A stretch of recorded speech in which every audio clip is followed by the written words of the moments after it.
One thing that I think attracts a lot of people to Airsoft is the idea that you can customize these guns somewhat and turn them into your own little personal combat machine and get your own identity from the custom features that you put onto the gun.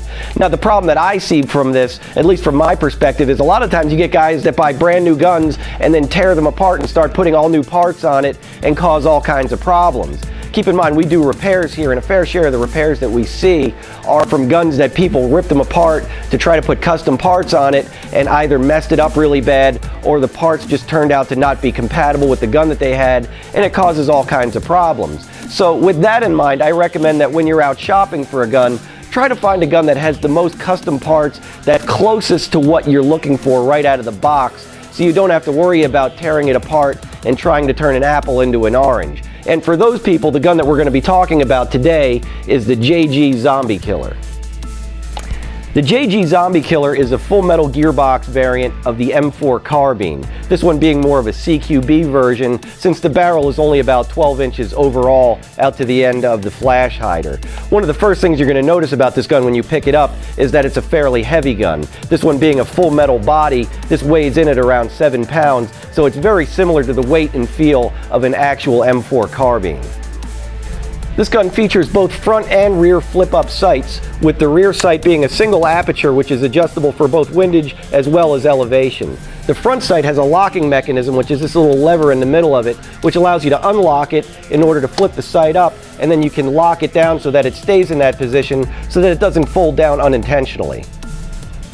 The top rail on the receiver extends all the way to the end of the handguard, which by the way is a quad rail style free floating handguard that gives you a lot of room for adding extra accessories like forward grips, flashlights, and lasers. The nice thing about the rail on the top being all on the same plane is that if you want to go ahead and add a red dot sight, it just clips right on. But if you want to go ahead and add more accessories like a magnifier, it gives you plenty of room for adding all of those accessories so you can put your red dot sight on and still have room for your flip to the side magnifier. By pulling the charging handle back, it both drops the dust cover on the shell ejection door as well as pulls the little bolt carrier part back, revealing the hop-up underneath. On a lot of guns, you actually have to hold this back in order to get to the hop-up to make any kind of changes. The nice thing about this gun is that it locks it in the rear position so that you can easily get to the hop-up to change your settings, and when you're done, you can release it either from the starboard as well as the port side. There are releases on both sides of the gun for moving the bolt carrier forward. Lefties are going to love this gun because it has a lot of ambidextrous features on both sides of the gun. Not only does it have the bolt catch release on both the starboard as well as the port, but you're also going to notice that the mag release is also on both sides of the gun. So you lefties can actually drop your mag from either side of the gun. The other thing you're going to notice is that the fire control is also ambidextrous on this, so you can go from safety to full auto from either side of the receiver.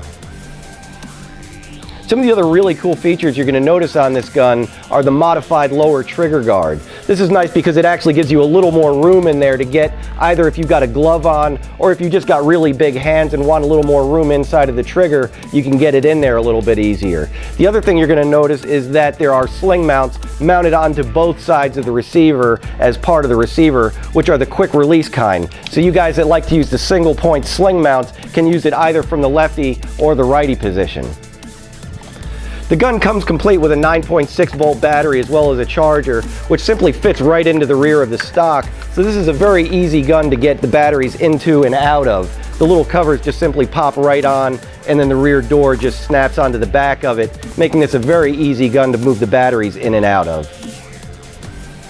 Now for you guys that like the higher velocities out of your airsoft guns, you're going to love the performance of this particular gun. We tested it with 0.25 gram BBs and found it to have an average velocity of between 380 to 390 feet per second, which is pretty good for a gun right out of the box.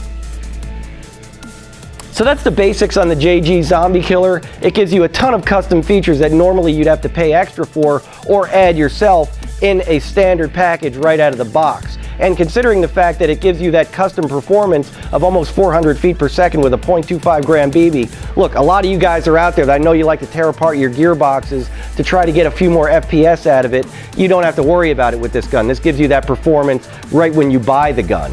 So come on in, try the gun out for yourself. I'm sure you won't be let down. This costs about $100 less than a lot of the other full metal guns that are out there and gives you the same high quality and performance. So come on in, try it out for yourself, or check it out on our website at replayairsoft.com. And until the next time, don't let the bastards get you down.